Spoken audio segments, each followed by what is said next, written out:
Hello friends, welcome back to our channel. అజ్ఞాత వ్యక్తి ద్వారా గీత నిజస్వరూపం తెలుసుకొని గీత చెంప పగలగొట్టి బయటికి గెంటేసిన బాలచందర్ అసలు ఏం జరిగిందో తెలుసుకోవాలి అంటే ఈ వీడియోని ఎక్కడా స్కిప్ చేయకుండా చివరి వరకు చూడండి. ఇక స్టోరీలోకి వెళ్ళినట్లయితే మీడియా ముందు అంజలి గీతకి క్షమాపణ చెప్పడంతో ఇక గీత కూడా అంజలి గురించే ఆలోచిస్తూ ఉంటుంది. ఇక ఇంతలోనే ఒకతను గీతకి ఫోన్ చేసి, ఏంటి మేడం, మీరు అంజలి చెప్పిన మాటలు నమ్ముతున్నారా? చూడు, తను భలే ప్లాన్తోనే మీడియా ముందుకు వచ్చి మీ గురించి మంచిగా మాట్లాడుతుంది, మీకు క్షమాపణ చెప్తుంది. చూడండి, మీరు ఇంట్లో నుంచి బయటికి గెంటేశారు కదా, అంత మంచి అమ్మాయిని ఇక ఈ గీత మేడం అందరి ముందు మెడ పట్టుకొని బయటికి గెంటేసిందని అందరూ అనుకోవడం కోసమే ఇప్పుడు ఆ అంజలి మీడియా ముందు మీకు క్షమాపణ చెప్తుంది అని చెప్పడంతో ఇక గీతకి చాలా కోపం వస్తుంది. అంటే ఆ అంజలి క్లావాలనే ప్లాన్ వేసి మరి ఇలా మీడియా ముందు నా గురించి మంచిగా మాట్లాడుతుందా, తన సంగతి చెప్పేస్తాను అని చెప్పి ఇక గీత అనుకుంటూ ఉంటుంది. ఇదిలా ఉండగా అంజలి గీత గురించి మంచిగా మాట్లాడడం టీవీలో చూసిన ఆ అజ్ఞాత వ్యక్తి మాత్రం కోపంతో రగిలిపోతూ ఉంటాడు.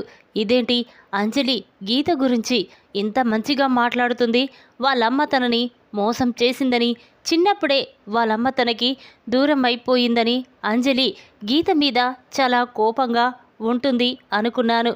కానీ అదంతా పక్కన పెట్టి ఇక అంజలి గీతకి దగ్గరవ్వాలని చూస్తుంది. అలా అయితే నా పరిస్థితి ఏంటి? లేదు, వాళ్ళిద్దరినీ కలవకుండా నేను చేస్తాను. ఎలాగైనా గీత దగ్గర నుండి డబ్బు తీసుకోవాలి అంటే ఇంత త్వరగా అంజలి తన కూతురు అని తెలియకూడదు. గీత నేను చెప్పినట్టు వినాలి అంటే వెంటనే నేను గీతకి ఈ విషయం చెప్పాలి అని చెప్పి ఇక అజ్ఞాత వ్యక్తి అనుకుంటూ ఉంటాడు. ఇక ఇదిలా ఉండగా గీత మాత్రం అంజలి గురించే ఆలోచిస్తూ ఉంటుంది. ఇంతలోనే బాలచందర్ గీత దగ్గరికి వచ్చి, ఏంటి గీత, అంజలి గురించే ఆలోచిస్తున్నావా? చూడు, అంజలి నీ గురించి ఎంత మంచిగా మాట్లాడిందో చూశావు కదా, మీడియా ముందు నీకు క్షమాపణ కూడా చెప్పింది.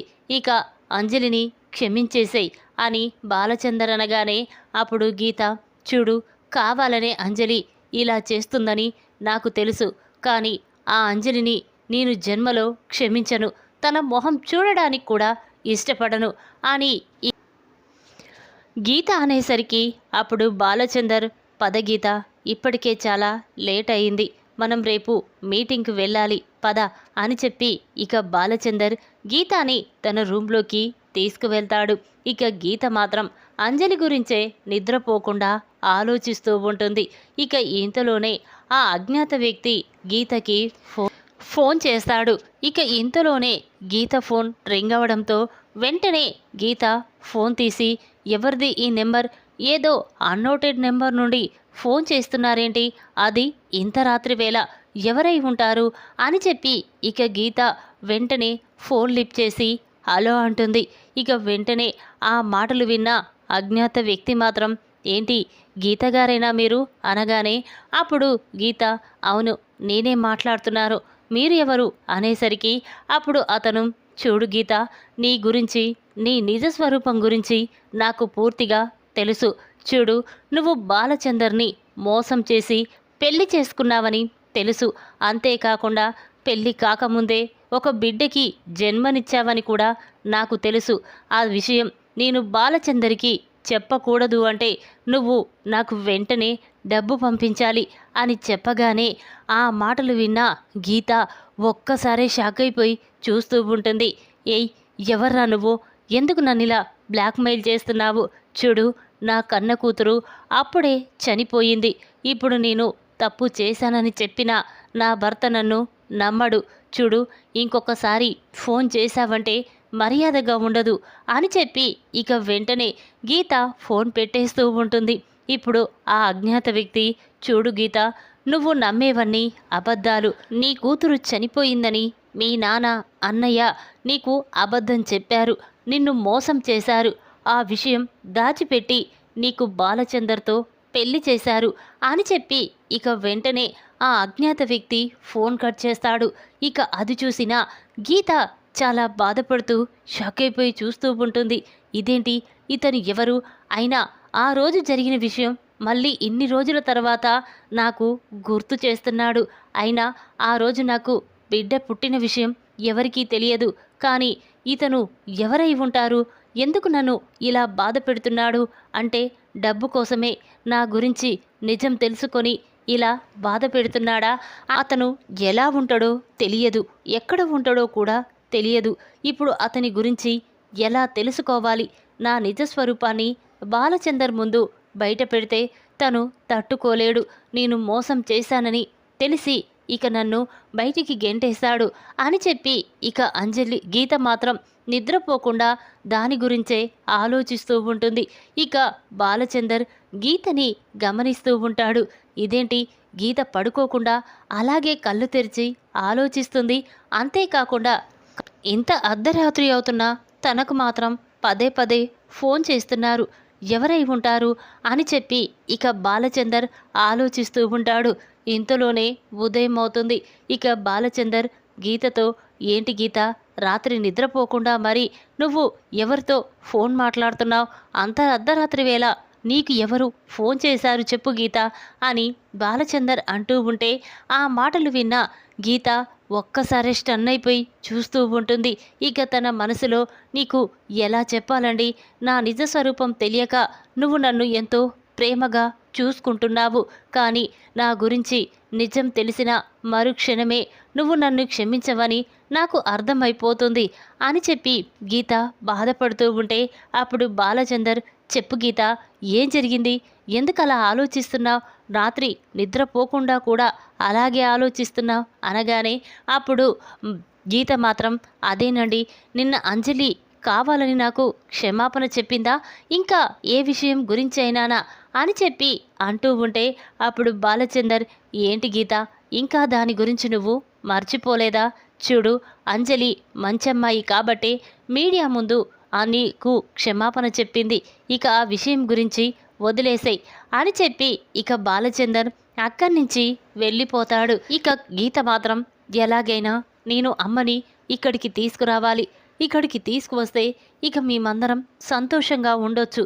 అలాగైనా నేను పడే కొన్ని టెన్షన్స్ అన్నీ మర్చిపోతాను అని చెప్పి ఇక గీతు వెంటనే మనీష్ దగ్గరికి వెళ్ళి, ఒరే మనీష్, వెంటనే నువ్వు అమ్మని తీసుకొని మా ఇంటికి వచ్చేసేయి, నీ అమ్మ మా ఇంటి దగ్గరే ఉంటుంది అని గీత అనగానే అప్పుడు మనీష్, అదేంటత్తయ్య, నానమ్మని చూసుకోవడానికి ఇక్కడ ఒక మనిషి ఉన్నారు కదా, మళ్ళీ నానమ్మ అక్కడికి ఎందుకు చెప్పు? తాతయ్య మాకు దూరమైపోయి కొద్ది రోజులే అవుతుంది. ఎలా తాతయ్యని మర్చిపోవాలి?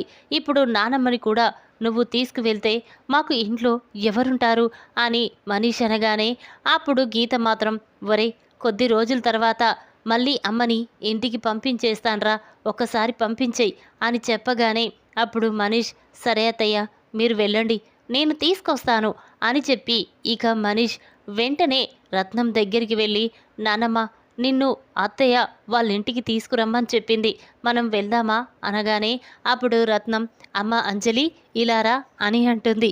ఇక ఆ మాటలు విన్న అంజలి వెంటనే రత్నం దగ్గరికి వచ్చి, ఏంటి అమ్మమ్మ, ఏం కావాలి అనగానే అప్పుడు రత్నం, చూడమ్మా, నాతో పాటు నువ్వు కూడా గీత ఇంటికి వస్తున్నావు, వెళ్ళి బట్టలు సర్దుకో అని చెప్పగానే ఇక అంజలి ఒక్కసారి స్టన్ అయిపోయి చూస్తూ ఉంటుంది. ఏంటి నానమ్మ, ఏంటమ్మమ్మ, ఏం మాట్లాడుతున్నావు? నేను అక్కడికి రావడమేంటి? ఇప్పుడు గీతా మేడం నన్ను చూస్తేనే చాలా కోపంగా ఉన్నారు, నా మొహం కూడా చూపించొద్దన్నారు, అలాంటిది నేను అక్కడికి ఎలా రాగలను అని అంజలి అనగానే అప్పుడు రత్నం, చూడు అంజలి, నీకు ఏమని చెప్పానో ఆ మాటలు గుర్తుపెట్టుకున్నావు కదా, నువ్వు ఎలాగైనా అక్కడికి రావాలి, నా కోసమైనా రావాలి, వెళ్ళి రెడీ అవ్వు అని చెప్పగానే ఇక అంజలి, సరే అమ్మమ్మ, నీ ఇష్టం అని చెప్పి ఇక అంజలి, రత్నం, మనీష్ ముగ్గురు కలిసి గీత ఇంటికి వెళ్తారు. రత్నంతో పాటు అంజలి కూడా అక్కడికి రావడం చూసిన గీత చాలా కోపంగా, ఏయ్, నువ్వు ఇక్కడికి ఎందుకు వచ్చావు? ఒరే మనీష్, ఏ అమ్మాయిని బయటికి పంపించేయి, తను నా ఇంట్లోకి రాకూడదు అని గీత అనగానే అప్పుడు మనీష్, అది కాదత్తయ్య, నేను చెప్పేది విను అనేసరికి అప్పుడు గీత, ఒరే మనీష్, నేను చెప్పింది చెయ్యడమే నీ డ్యూటీ. చూడు, మర్యాదగా ఆ అంజలిని బయటికి పంపిస్తావా లేదా అనేసరికి ఇక రత్నం, చూడు గీత, నేను నీ ఇంట్లో ఉండాలన్నా, నువ్వు నాతో సంతోషంగా ఉండాలన్నా, నాతో పాటు అంజలి కూడా ఇక్కడే ఉండిపోతుంది. అంజలి రానిది నేను కూడా నీ ఇంటికి రాను, వెళ్ళిపోతున్నాను అని రత్నం అనగానే అప్పుడు గీత, ఏంటమ్మా, ఎందుకమ్మా, అసలు ఈ అంజలి ఎవరు? తన కోసం నన్నెందుకమ్మా దూరం చేసుకుంటున్నారు? అసలు నాకంటే అంజలినే మీకు ముఖ్యమా అని గీత అంటూ ఉంటే అప్పుడు రత్నం, అవును, నీకంటే ఇప్పుడు నాకు అంజలినే ముఖ్యం. మీ నాన్న అంజలికిచ్చిన మాట కోసం నిలబడమని నాకు చెప్పారు. అందుకే నేను అంజలిని ఎలాగైనా ఒంటరిదాన్ని చేసేదే లేదు.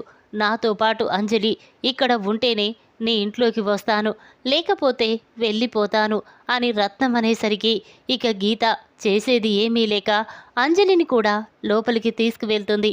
ఇక అంజలి రోజులాగానే ఇంట్లో అందరికీ వంట చేస్తూ అందరినీ చాలా ప్రేమగా చూసుకుంటూ ఉంటుంది. ఇక ఇంతలోనే గీత కాఫీ తాగుతూ ఉండగా మళ్ళీ ఆ అజ్ఞాత వ్యక్తి గీతకి ఫోన్ చేస్తాడు.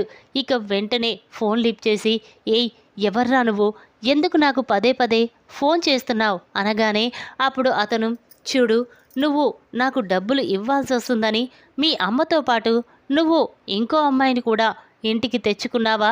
చూడు, మర్యాదగా నాకు డబ్బులు ఇస్తావా, లేక నీ నిజ స్వరూపం నీ భర్త ముందు బయట పెట్టమంటావా అని చెప్పగానే ఇక గీత మాత్రం, చూడు, నువ్వు ఏం చేస్తావో నాకు తెలియదు, కానీ నా భర్తకి ఏదో ఒకరోజు నా గురించి నిజం తెలుస్తుంది.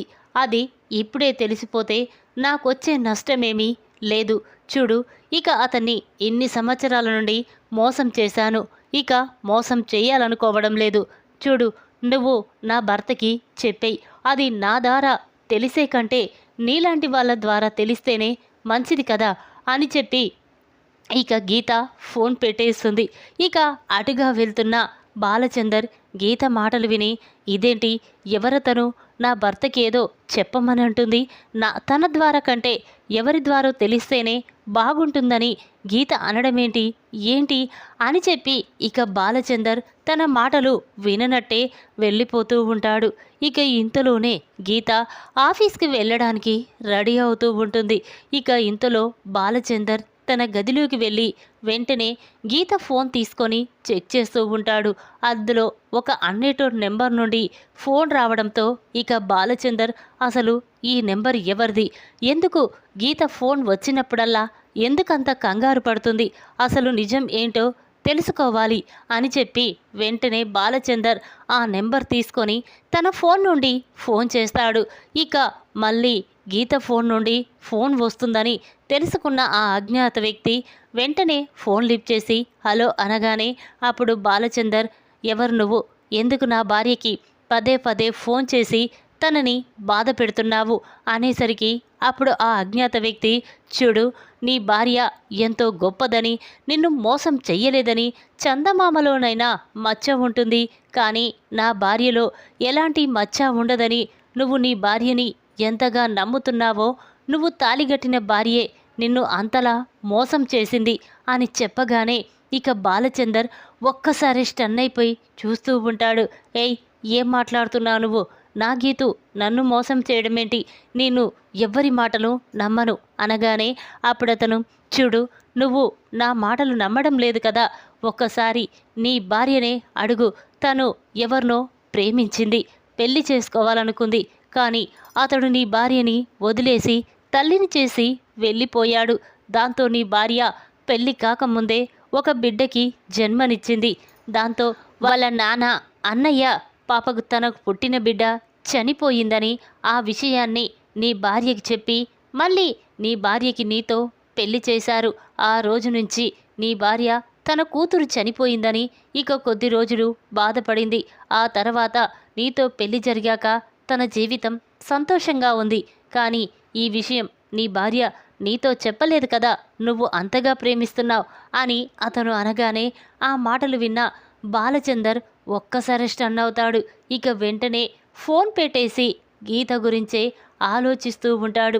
ఇదేంటి, గీతని ఎంతగానో నమ్మాను, ప్రాణం కంటే ఎక్కువగా చూసుకున్నాను, తను ఎంత బాధపడినా ఓదార్చాను. అలాంటి గీతు నన్ను ఇంతలా మోసం చేస్తుందా? తను చేసిన తప్పుని తను కప్పుపుచ్చి నన్ను మోసం చేసింది. ఏ ఒక్కరోజు కూడా నాతో నిజం చెప్పాలని గీతుకు అనిపించలేదు అని చెప్పి బాలచందర్ అనుకుంటూ ఉండగా ఇక గీత ఇంతలోనే బాలచందర్ దగ్గరికి వచ్చి, ఏంటండి, అంజలి గురించే ఆలోచిస్తున్నారా? అమ్మతో పాటు తను కూడా ఇక్కడే ఉండిపోయినందుకు మీరు చాలా కోపంగా ఉన్నారా అనగానే అప్పుడు బాలచందర్, లేదు గీతు, కొన్ని కొత్త కొత్త విషయాలు ఇప్పుడే తెలుస్తున్నాయి. కొంతమంది తన అనుకున్న వాళ్ళని మోసం చేస్తారు, ఏ విషయం కూడా తనతో చెప్పరు అని బాలచందర్ అనగానే ఆ మాటలు విన్న గీత, ఏంటండి, ఏం జరిగింది? మిమ్మల్ని ఎవరు మోసం చేశారు చెప్పండి, వాళ్ళని నేను వదిలిపెట్టను చెప్పు అనగానే అప్పుడు బాలచందర్, ఏంటి గీతు, నువ్వు మోసం చేసి వేరే వాళ్ళు మోసం చేశారు, వాళ్ళను వదిలిపెట్టనని మాట్లాడుతున్నావు? నన్ను మోసం చేసింది నువ్వే అని చెప్పగానే ఇక గీత ఒక్కసారి షాక్ అవుతుంది. ఏంటండి, ఏం మాట్లాడుతున్నారు? నేను నిన్ను మోసం చేయడమేంటి? అది జన్మలో జరగదు అనేసరికి అప్పుడు బాలచందర్ చాలా కోపంగా, జన్మలో జరగదా? జరిగింది, నువ్వే నన్ను మోసం చేశావు అనేసరికి ఇక గీత మాత్రం చాలా బాధపడుతూ, లేదండి, నేను ఎప్పుడూ నిన్ను మోసం చెయ్యలేదు, నన్ను నమ్మండి, చెప్పండి, ఏ విషయంలో నేను నిన్ను మోసం చేశానో అనగానే అప్పుడు బాలచందర్, ఏ విషయంలోనా? నువ్వు ప్రేమించిన వ్యక్తితో పెళ్లి జరగకపోవడం, అతన్ని నిన్ను తల్లిని చేసి వెళ్ళిపోవడం, నువ్వు పెళ్లి కాకముందే బిడ్డకి జన్మనివ్వడం, ఆ బిడ్డని మీ నాన్న అన్నయ్య నీ నుండి శాశ్వతంగా దూరం చేయడం, నువ్వు కొద్ది రోజులు బాధపడి ఇక ఆ బిడ్డని మర్చిపోయి మళ్ళీ నాతో పెళ్లి జరిపించిన తర్వాత సంతోషంగా ఉండడం, ఈ విషయం నాతో చెప్పలేదు కదా అని బాలచందర్ అనగానే ఇక గీత ఒక్కసారి షాక్ అవుతుంది. ఇక వెంటనే, అవునండి, ఈ విషయం నేను నీతో చెప్పలేదు, కానీ మా నాన్న చెప్పొద్దని నా దగ్గర మాట తీసుకున్నాడు అనగానే అప్పుడు బాలచందర్, అంటే కావాలనే ఇంట్లో వాళ్ళందరూ కలిసి మోసం చేసి నిన్ను నాకిచ్చి పెళ్లి జరిపించారు, కానీ ఈ నిజం తెలిసిన మరుక్షణమే నాకు ప్రాణం పోయినంత పని అయింది, అందుకే నేను ఇక్కడ ఉండలేను, వెళ్ళిపోతాను అని చెప్పగానే అప్పుడు గీత మాత్రం, లేదండి, నిన్ను మోసం చేసినందుకు నేను మీకు క్షమాపణ చెప్తాను, ప్లీజ్ మీరు వదిలి నన్ను ఎక్కడికి వెళ్ళొద్దు అని చెప్పి ఇక గీతు అనగానే అప్పుడు బాలచందర్ చాలా కోపంగా గీత చెంప పగలగొట్టి ఇక మెడ పట్టుకొని బయటికి గెంటేస్తూ ఉంటాడు. ఇక ఇంతలోనే అంజలి అక్కడికి వస్తుంది. ఏంటి సార్, ఏం జరిగింది? ఎందుకు ఎందుకు మేడంని బయటికి గెంటేస్తున్నారు అనగానే అప్పుడు బాలచందర్ ఇక అంజలికి జరిగిన విషయం మొత్తం కూడా చెప్తాడు. ఇక దాంతో అంజలి, ఏంటి సార్, పాపం ఎవరో అతను మేడంని మోసం చేసి వెళ్ళిపోయాడు, అప్పుడు కూడా తను ఎంత బాధపడిందో మీకు తెలియదా? ఇన్ని సంవత్సరాల తర్వాత తన కూతురు ఉందో లేదో కూడా ఇప్పుడు తనకి తెలియదు, అలాంటి మేడంని బాధ పెట్టి ఇంట్లో నుంచి పంపించడం ఏంటి?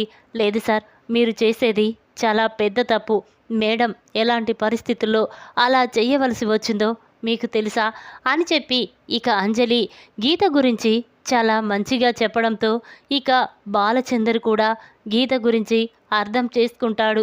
ఇక వెంటనే, అమ్మ అంజలి, నువ్వు చెప్పిన మాటలు విని నేను గీతని క్షమిస్తున్నాను, ఈ ఇంట్లో ఉండడానికి ఒప్పుకుంటున్నాను, లేకపోతే తను చేసిన మోసానికి చెంప పగలగొట్టి బయటికి గెంటేసేయాలనుకున్నాను అని బాలచందర్ అనగానే ఇక అంజలి, లేదు సార్, మేడం ఎప్పటికీ తప్పు చెయ్యదు, ఏదో ఎవరో తనని మోసం చేసినందుకు తను కూడా మోసపోయి చాలా బాధపడింది కదా అని చెప్పి ఇక అంజలి అనగానే ఇక బాలచందర్ గీతని క్షమించి లోపలికి తీసుకువెళ్తాడు. ఈ విధంగా అజ్ఞాత వ్యక్తి ద్వారా గీత నిజస్వరూపం తెలుసుకొని గీత చెంప పగలగొట్టి బయటికి గెంటేయాలనుకున్న బాలచందర్కి బుద్ధి చెప్పిన అంజలి ఇక సంతోషంలో రత్నం. ఈ వీడియో కనుక మీకు నచ్చినట్టయితే లైక్ చేయండి. మరిన్ని వీడియోల కోసం మా ఛానల్ని తప్పకుండా సబ్స్క్రైబ్ చేసుకోండి. Thanks for watching.